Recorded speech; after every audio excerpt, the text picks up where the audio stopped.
Здравейте, мили мои приятелчета!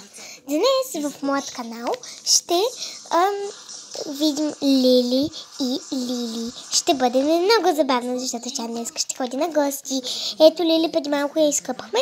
Сега първо да се върнем към Чебурашка, на която ще ходим на гости. Да видим Чебурашка къде е. Ето е Чебурашка. Ето е и нейната къща. Поне нея трябва да изкъпем сега. Така, до туалетна. Първо малко ще изчакате. Хайде сега да изкъпеме. Пак малко ще изчакате. Пип! Тя е с неговията приятелче. Хайде, вече трябва да отиваме на гости при моята приятелка. Ние сме заедно! Уху! Хора, съжалявам, че това го...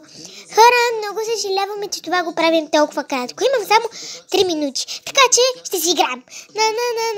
На. Чакайте малко. Айде. Сега, хора, ще ви разведа от моята къща. Така. Това е някакво бебешко легло, което беше моето легло, но то е останало. Аз съм на село сега. Това е от Ани студио, ако ги гледате. Така. Телефона на баба ми, с който снимам сега. Аз като бебе, тогава бях на 4. Не, тогава даже не бях на малко по-малко.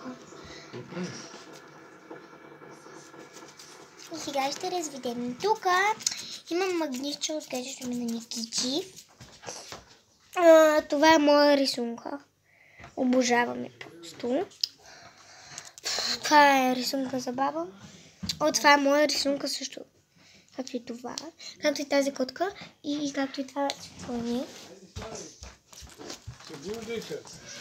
Не си изяде ли се кифли? Това отдавна. Това са някакви играчки, това го оставили в детството ми. Тук фронта, в която има плодове и зеленчуци. Поради не знае никакви причини. Момичетата. Аз такива кратки видеа ще правя в моят канал, в детския. Еми хора, айде чао! Обичам ви!